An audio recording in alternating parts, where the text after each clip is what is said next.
Kajian tempatan atau timbalannya menjawab. 3 minit. Terima kasih Yang di-Pertua dan juga terima kasih kepada ahli yang berhormat daripada Lembah Pantai dan atas kepedulian dan perhatian beliau terhadap perancangan projek perumahan rakyat yang berada di bawah kawal seliaan Kementerian Perumahan dan Kerajaan Tempatan. Untuk makluman yang berhormat, program perumahan rakyat PPR merupakan program perumahan awam yang dilaksanakan oleh Kerajaan Persekutuan khusus bagi tujuan untuk membantu golongan setinggan dan golongan berpendapatan di bawah RM3,000 sebulan. Program yang pada mulanya dilaksanakan pada 1982 di bawah rancangan Malaysia Ketiga. Waktu itu dikenali sebagai program perumahan awam kos rendah ataupun PAKR. Namun program ini disemarakkan lagi dan dijenamakan semula sebagai program perumahan rakyat bermula pada tahun 2002 sehinggalah sekarang.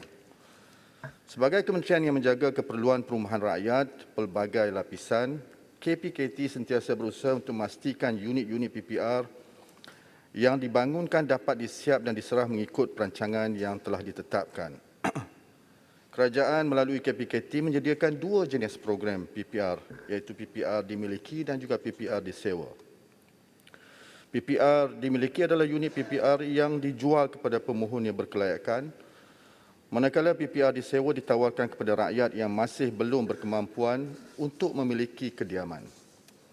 Sejak diperkenalkan pada tahun 1982 dan kemudiannya pada 2002 dengan jenama PPR, sebanyak 154 projek PPR yang disewa maupun dimiliki telah siap dibina, yang menyediakan sejumlah 97,146 unit rumah.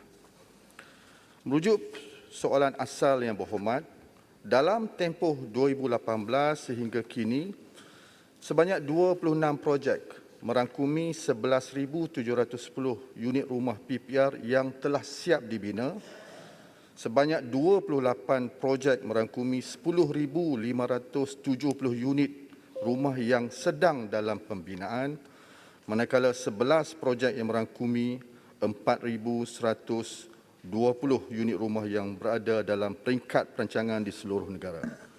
Kerajaan akan terus komited dalam menyediakan PPR kepada golongan B40 dan kerajaan akan sentiasa bekerjasama dengan kerajaan negeri bagi memastikan usaha ini dapat diteruskan untuk mengenal pasti cadangan lokasi yang bersesuaian untuk program-program perumahan mampu milik, terutamanya untuk B40 di bawah KPKT, khususnya program PPR. Terima kasih. Terima kasih Menteri. Sila. Terima kasih. Soalan pertama. Terima kasih Datuk Ibu. Terima kasih Yang Berhormat Menteri di atas jawapan. Saya ucapkan terima kasih di atas perincian yang telah diberikan. Salah satu daripada masalah yang kita lihat, terutama bila ada dasar setengah daripada unit-unit rumah ini disewa dan setengah dimiliki, ialah isu maintenance ataupun penyelenggaraan. Dan timbul masalah bila dalam satu bangunan contohnya, sekiranya ada, dia jadi macam patchwork dengan izin, ya. Apakah dasar kerajaan ke hadapan, terutama bila mengambil kira banyak daripada bangunan-bangunan yang lebih daripada 20 tahun, 30 tahun keadaannya agak tidak begitu baik dan mungkin ada perancangan untuk dibangunkan semula. Jadi pohon penjelasan tentang isu patchwork antara yang dimiliki dan yang disewa serta perancangan untuk pembangunan semula. Terima kasih. Terima kasih Yang Berhormat Pantai. Sila Menteri. Terima kasih banyak Yang Berhormat. Memang salah satu daripada the challenge, cabaran yang dihadapi oleh KPKT adalah soal penyelenggaraan. Dan sememangnya Kerajaan Persekutuan telah melakukan apa yang disebut sebagai tabung penyelenggaraan perumahan TPPM dan juga program penyelenggaraan perumahan Malaysia bagi tujuan untuk pertamanya membantu perumahan berstrata kos rendah awam dan juga swasta untuk membaik pulih menyelenggara harta bersama. Soalan yang ditanya oleh Yang Berhormat Lembah Pantai tadi, ini adalah soalan yang menyentuh tentang soal penyelenggaraan. Kalau dari segi di kawasan Yang Berhormat sendiri, saya rasa ada lebih kurang 5,000 656 unit yang dibangun dan dibina oleh KPKT. Dan kesemuanya telah pun diserahkan di bawah DBKL. Saya memahami ada di kalangan tempat-tempat Kampung Limau, Apartmen Putrajaya, saya pernah jadi setpol di sana, saya tahu kawasan-kawasan tersebut yang ada yang dijual dan juga yang ada yang disewa. Dan tapi dalam soal penyelenggaraan yang di bawah TPPM ini, ia tidak memilih.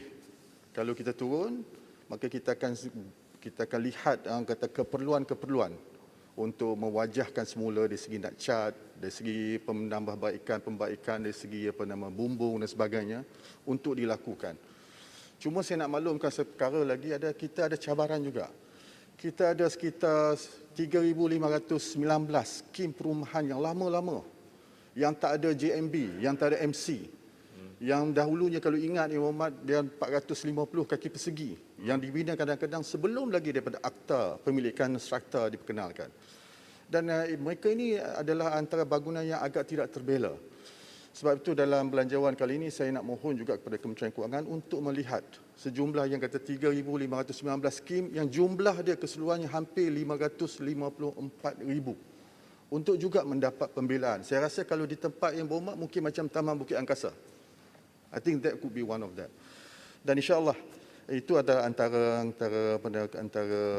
hala tuju yang akan diambil oleh kementerian untuk pastikan bahawa kediaman-kediaman yang disediakan oleh kerajaan bukan hanya mampu dimiliki dan mampu didiami tapi mempunyai tahap daya huni yang tinggi. Terima kasih.